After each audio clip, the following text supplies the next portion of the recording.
Hello everybody, and welcome back to another King's War Battle Report. I'm Visibly Riley, and today we have Ratkin versus Varangur. Of course, this battle was fought at 2250, and the scenario was Dominate.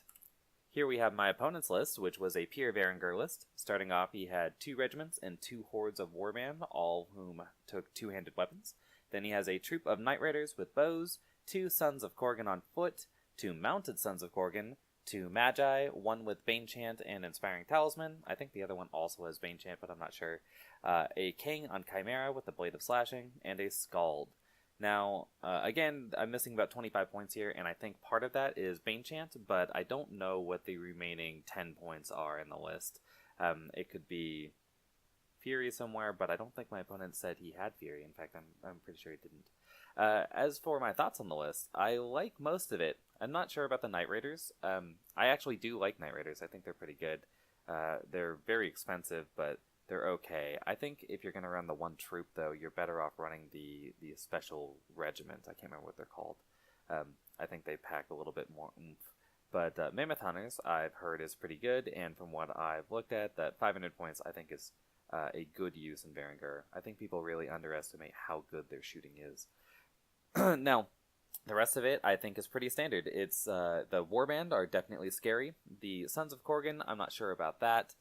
There's another, I can't remember what the other regiment is called, the 4+ to hit, but Death 5 still, with the Crush 1 instead of Crush 2. I think that could work just fine. He doesn't need the 16-18 nerve, not with the 2 hordes and the 14-16 regiments. And of course, Mounted Sons of Korgan are money, so I think that this list is solid. Moving on, here is my latest Ratkin list. It's very similar to my last one, but I have a Deathmaster Snitch model that I painted years ago now, almost 5, and I really wanted to use it, so I wrote up a Dust Crawlers list. So starting off, we have 8 regiments of Tunnel Slaves, then we have 2 hordes of Shock Troop, a horde of Blight, 3 troops of Scurriers, 2 of whom have light crossbows, 1 has just the throwing weapons. Then I have a regiment of Vermintide, a weapons team with Piercing, a Warlock with Bane Chant and Inspiring Talisman, an Assassin with Blade of Slashing, a Demon Spawn with Flight, and of course the Dust Crawlers formation. Dust Crawlers, I think, is a very solid formation. I like the units it makes you bring, and in the quantity it makes you bring them. I think that's pretty good. I think that you could load up a more magic item heavy list, but I like to run a lot of regiments of slaves, at least lately. I like the core of my last list, which was the 3 hordes, the 2 shock troops, 1 blight, and then the 8 slaves, right? I did have 2 Vermintide, so I lost one of those. And I guess the big difference between the lists is I think I lose a regiment of Vermintide, I lose the Elf Chariots and the ASB, and then I lose the Swarm Crier on foot and the Warlock on top of the 2 Death Engines. In exchange, I gain 3 troops of Scurriers, I gain an Assassin, I gain the Weapon Team, and I gain the Demon Spawn. And I think that's a pretty solid split. I lose the double Death Engine and in exchange gain a Demon Spawn's ability to actually run around. I lose the Chariots, but I gain all the Scurrier shots, so I think it's okay. Anyway, onward with the game. So here we see the end of deployment and after Vanguard. Starting from left to right, ignoring the Vanguard for right now, we have a regiment of slaves. There's actually a second one that's slightly off frame, I think. Then we have the Demon Spawn, followed by to the right of that little tower thing, which is impassable terrain. Oh, let's talk about the terrain real quick. So we have 2 hills in the middle there. Actually, they were both a bit more snowy, but someone came to our table and just took terrain off of it while I wasn't looking. So, game stores. So we've got 2 hills in the middle. Then we've got a forest in both deployment zones, which are those little white ones. I've taken the trees off mine, and he's taken all but one of the trees off of his side. And then we have some impassable pieces of terrain. There is a tower right in the middle of my deployment. On his side, there is a little snowy piece of ruin, and then there are some side pieces. There's a little Skaven mine, or I guess in this case it would be a Ratkin mine on the right somewhere. But anyway, so that's the terrain layout. Continuing with my army, we have the Demon Spawn again, and then we go to the right with 5 regiments of slaves and the horde of Blight to their right in the woods. They no longer have the Caterpillar Potion, but -2 to be shot at is pretty good. Then I've got, well, not against this Varangur list, but in general. Behind them, I've got the 2 hordes of Shock Troop. I have my weapon team and the Warlock. The Warlock's Inspiring does not extend out all that far. It gets 3 of the slaves, it gets the weapons team, and it gets both the Shock Troops, but it doesn't get the Blight or the 2 outermost slave regiments. And we move on. We don't move on just yet. We have my Vanguard, the 3 regiments of Scurriers, and my Assassin. My opponent chooses to not Vanguard with his Night Troops, or his guys, partly because they're behind his line. So, anyway, I have 2 counts as Scurriers for right now, which are, if they don't have slings, that's the 2 bows. So the left and the frontmost Scurrier troops, those are the bow guys. The guys with throwing weapons, I moved a bit more centrally.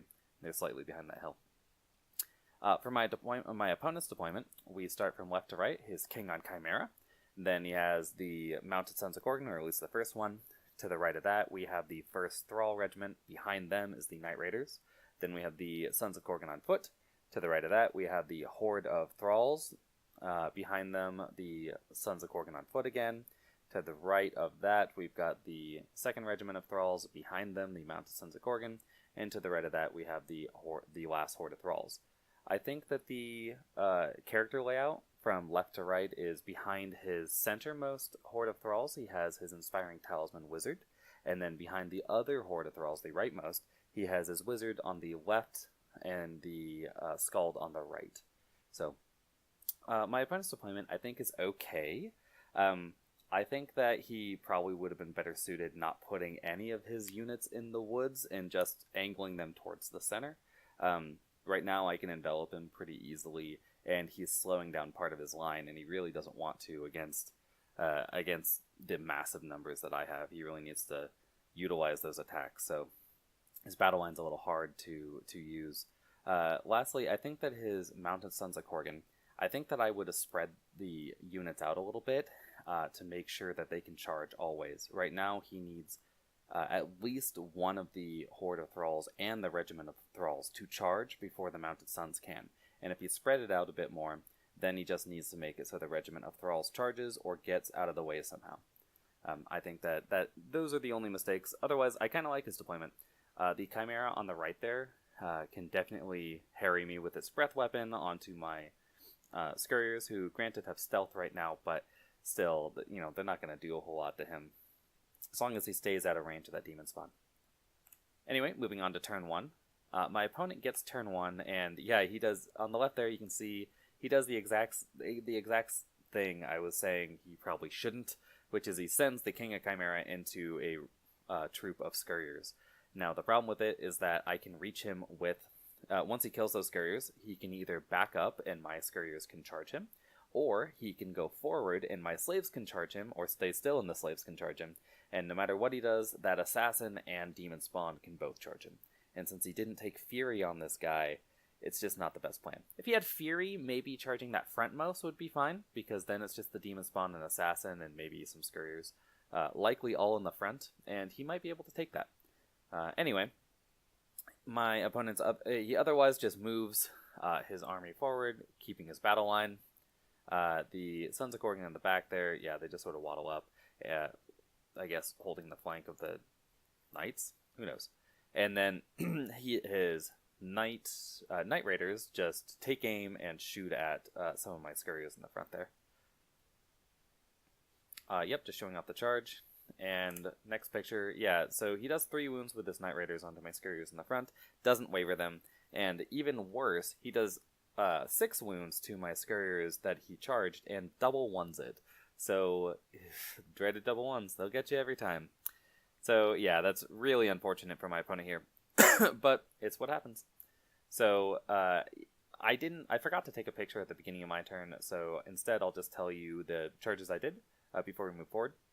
So I end up putting the Scurriers on the right there in front of his Knights, and then I send the other Scurriers that have been shot by Night Raiders. I think I just send them forward. I don't bother getting a flank, because I have a charge from the Demon Spawn, the Assassin, and of course the Scurriers, with the Demon Spawn and the Scurriers here being in the front and the Assassin being in the side. So I think that should be enough to blow through him and likely, or at the very least, waver him. And since he doesn't have Fury, I'm not worried about it. And yeah, we do more than waver him. We absolutely annihilate this guy. I think the assassin, the assassin does 4 hits, 4 wounds, and the demon spawn does like 9. And then the scurriers that he double one, they actually do 1 or 2 wounds as well. So we pretty easily blow right through that king on Chimera, and things are looking a little grim on the left flank here for my opponent. Otherwise, this is showing off what the rest of my army did. And before we move on the left there, I did shoot the knights with my scurriers, with the thrown weapons and with the bows. I'm sorry. The excuse me. The bows with 3 wounds did shoot at the knight raiders, just trying to put 1 wound on them to force a random panic check. But the guys with thrown weapons throw right at the knights right in front of them. They do 1 wound, but it's not enough for a panic. On the right, my wizard throws a lightning bolt into his thrall regiment on the hill there, doing 1 wound and getting the waver with an 11, so feeling pretty good about that. And otherwise, I just move forward with my army. Now, I kept a quasi checkerboard here because I want to make it so he can charge some of the slaves, but not all of them. I need some of them to be out of my way because the distance between that forest on my right and that little tower on my left was pretty much exactly enough to put down 5 regiments of slaves, but not enough to give me line of sight to the shock troops behind them, which is what you generally want to do. You want to leave a little line. But I'm also not terribly worried about it. I mean, I can afford the attrition right now because he doesn't have any ranged, or very little ranged. So, but I do want to make it so some of my slaves start dying so I can actually see things, so I can actually charge. I need him to come up to me. And I want him to pay for that by, getting charged and alphaed in exchange. My blight on the right there, I'm not sure whether they're in charge range of his thralls or not. I didn't measure it because it was more important for me to be out of the woods. And I don't think I'm in range of 2 of the thralls, so not too worried about that. But I probably should have moved one of the slave regiments on not the rightmost one, but one of the central ones that are right in front of that rightmost shock troop. I probably should have moved one of them forward to protect from charges a little better. And turn 2. We see, yep, the Varangur take it, or take this bait at least. It looks like my blight on the right there were close enough for at least the Horde of Thralls to charge me, so they do. Otherwise that regiment was wavered, but again, my movement shouldn't have, I shouldn't have guessed that I was going to waver that guy. So it probably could have charged the blight as well, which would have been bad. In the middle, he sends in on foot Sons of Korgan and the Horde of Thralls into 1 slave, and then a regiment of Thralls into the other slaves. And his mounted Sons of Korgan up on the hill on the left, they easily charge into the scurriers. So, bye-bye, throwing weapon scurriers, I guess. Now, the thing is here, he does a bit of shooting, where he throws a lightning bolt from his wizard into one of my slave regiments, does 2 wounds to it, but doesn't waver it, and then his Knight Riders shoot at the scurriers on the left there that have taken 3 wounds, and again does 3 wounds to them, and I think that's a little lucky, right? They have 8 shots, right? Like, he's hitting on the high end of the hit, and then they're all wounding every time, so that's not great for me. I've taken 6 already. But I'm still not terribly worried, as I have both the slave regiments there to block up those knights if I want to. I have the demon spawn to charge in for basically anything I want, and then I have that assassin, who unfortunately isn't going to be able to utilize his shooting, but when he charged in with that king on Chimera, I couldn't not take it, so he's a little out of position. Now, these charges I think are pretty okay. I don't think any of them is particularly dumb. Although I think that maybe the Horde of Thralls should not have charged, and just either the Horde of Thralls in the center should have charged into my guys, or the Sons of Korgan on foot should have. That way he makes it so he can slide over a little bit to get out of the way of his knights. I guess what I'm saying is that the Sons of Korgan on foot should not have charged, because then his Horde of Thralls could have charged in and slid over a little bit, so his knights have an easier time getting into combat. And I don't think he needs both those units to kill me. And if he doesn't kill me, I'm not sure that's a negative for him just yet, because it's only turn 2. Yep, showing off the charges. Yeah, I'm sure that'll be fine. With his shooting, he ends up doing 3 more wounds, which I said to these Scurriers on the left here. So they're sitting on 6, and he gets the waiver. So not the best dice for my opponent, but he's getting the hits and wounds, so I guess that's okay. Yeah, these Mounted Sons of Korgan delete that unit and turn towards my left to face off against the Slaves and Demon Spawn. But unfortunately, the rest of his charges are not quite as effective. He kills, or on the left, he does 2 wounds to my slaves with his thralls, and does not waver them. In the center, yeah, the Sons of Korgan and the Horde of Thralls easily obliterate my regiment of slaves, and they try to overrun, but they only go 1 inch each, so I guess at least he kept his battle line. That's good. And then the Horde of Thralls fighting my Blight do 7 wounds, and since they're currently a -22, it's not even enough to roll, so that's not great for my opponent there. But still, they've got, what, like 25 attacks. They only hit me on 5s due to ensnare. I mean, they wound me on 2s, but I think 7 is okay. Yes, and this is showing off Ratkin turn 2.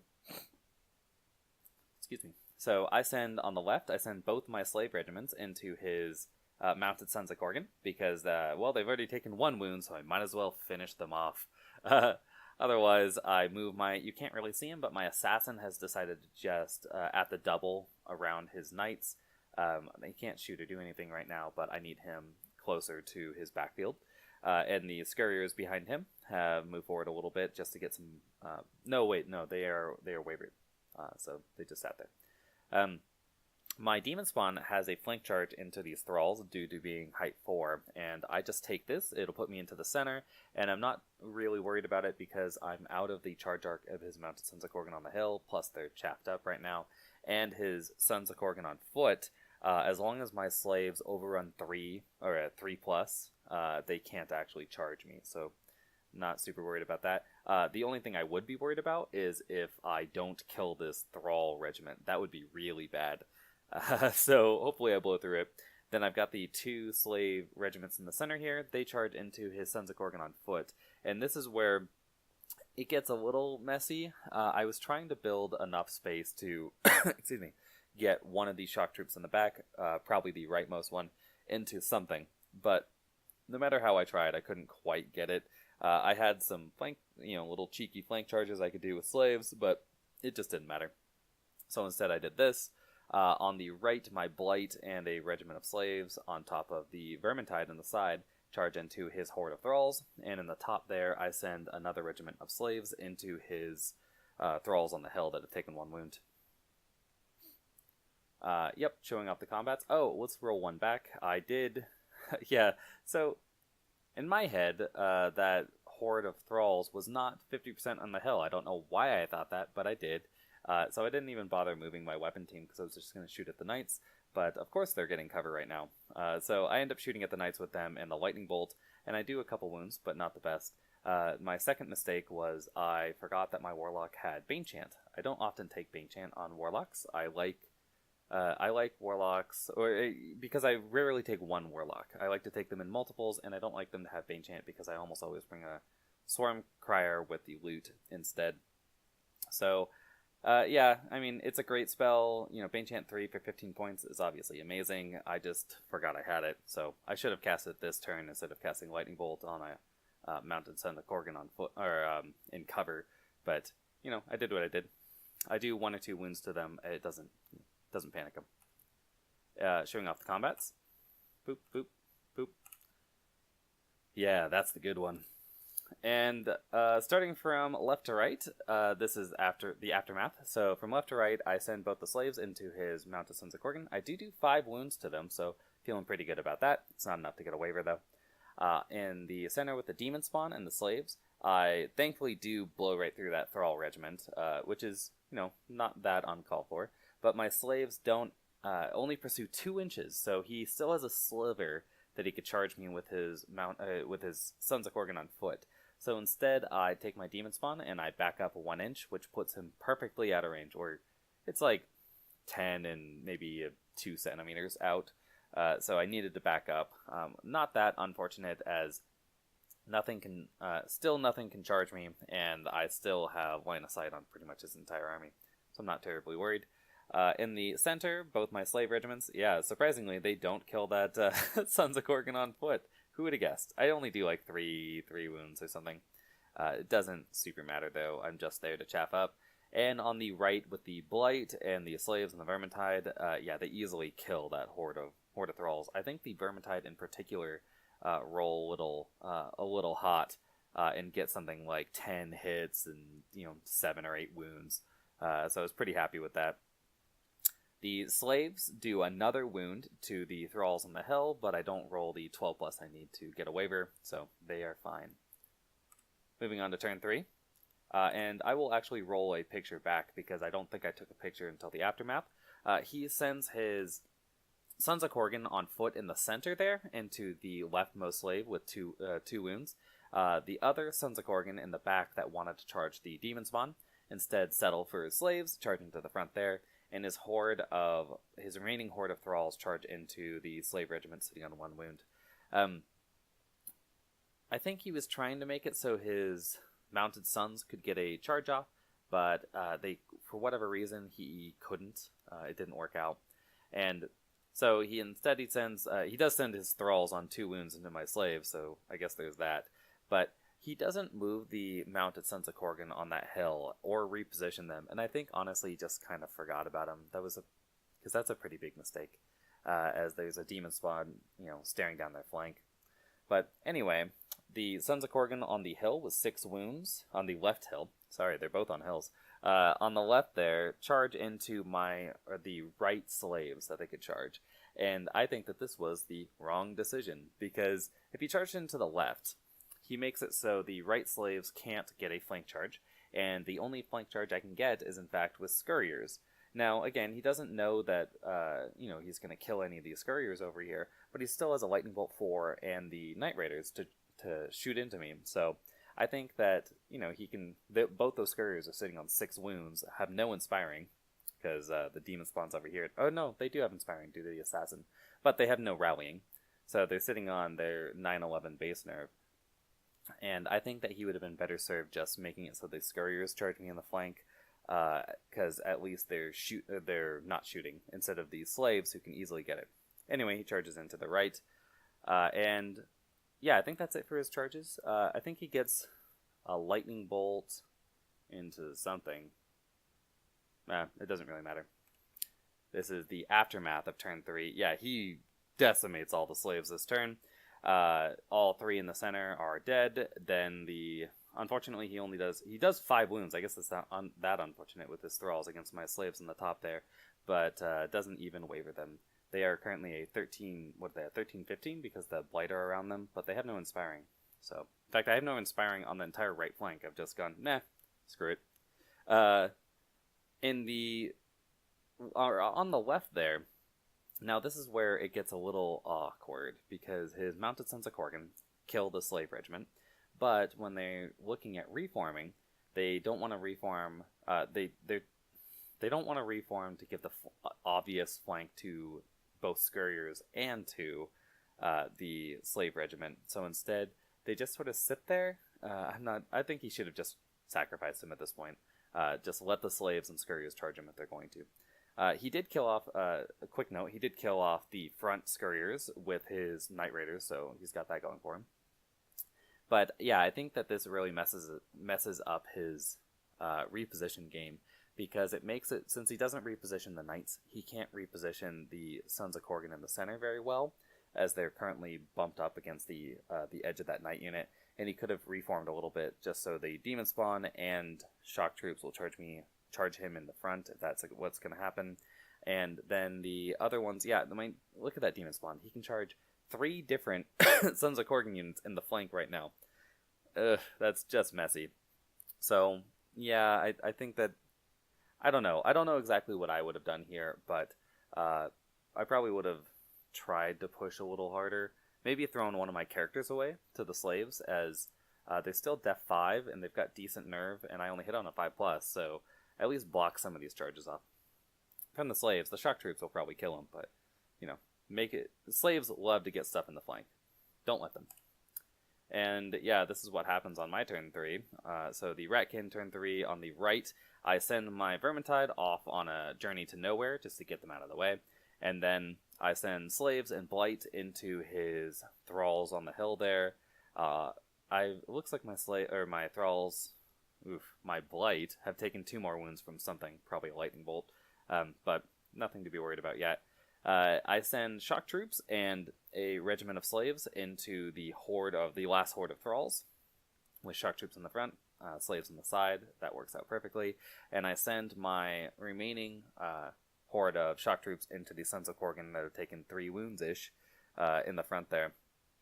Now it looks like my laser pointer actually caught my warlock and dragged him off, but he's actually right by his actual positioning is right by my weapon team. In my head, I could shoot the Sons of Korgan I didn't charge, but, sometimes height is a hard thing to figure out because you're dumb. So, yeah, the Demon Spawn decides to take the charge into the flank of the Mounted Sons of Korgan on the hill. They have only taken 1 or 2 wounds, but I still think that this was the best move, as I'm not really worried about taking those center units just yet, and I didn't want to charge the Sons of Korgan on foot in the front. I wanted to get behind them again. And lastly, I send my slaves into the flank, or I guess not lastly, I've got one more thing, but I send the slaves on the hill on the left into the flank of the knights. Those knights have already taken 6 wounds. My slaves are looking to roll pretty hot here, but again, they're just slaves, so who cares? And I send my assassin into the Night Raiders in the woods there. It's not the best charge for him, as I don't have Pathfinder, so I'm hitting on 4s, but I do have Blade of Slashing, so it's a little risky. But I didn't want them to shoot, and at this point I can play pretty risky just because of how far ahead I am. So yeah, I send them in. My Scurriers, the last unit of Scurriers, just move around so they can get a shot on one of his wizards, and that's it. If we move forward, yeah, we can see the aftermath. I obliterate all the units in the center that I charged. If we walk one back, the Sons of Korgan on the left there that I charged, or that are my leftmost shock troops have charged, I gave them Bane Chant. This turn I remembered about it, and I walk right through them. My dice were on fire there. In the center, the shock troops actually don't do that well, but the slaves do enough and walk right through them. If we walk one back again, the Blight and slaves walk right through that regiment of thralls. That's not too unlikely. And I decide to stay with the Blight because they're already fine, but I I overrun with the slaves because, again, we are playing Dominate, so I do need to get into the center here, which is slightly left of the hill that we're all sitting on in the middle there. My Demon Spawn rolls pretty well, but doesn't get the kill on the Mounted Sons of Korgan. He does get a Wavered, and since they don't have Fury, they're pretty much done. I've got too much staring at them. And then, yeah, on the left, my slaves do another 6 wounds to those Mounted Sons of Korgan. So slaves, they love the flank, and pop them. So I'm feeling pretty good about that, even with the Inspiring there. And my Assassin, he doesn't roll too well, but not poorly. He does 2 wounds to the Night Raiders in the back there, and gets the 11, and they're gone. So very nice for the Ratkin this turn. Some good luck in a game we're already dominating. Leaves us in a place where on turn 4, my opponent just concedes. And I'm not sure whether I probably wouldn't have conceded.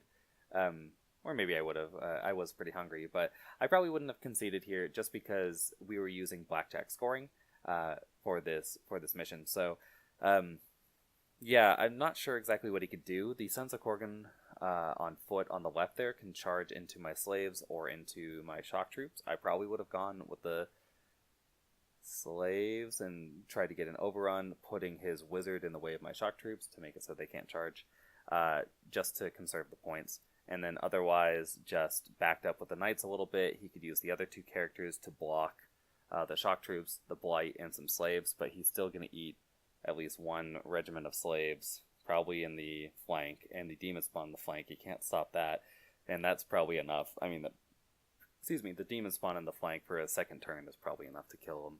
So, yeah, I'm not sure exactly what I would have done as the Varangur player in this position. So, yeah, I don't think that the forfeit was that uncalled for. Anyway, I hope you guys enjoyed the game, and if you have any comments or suggestions, feel free to leave them below or get me on Facebook. So, until next time, bye!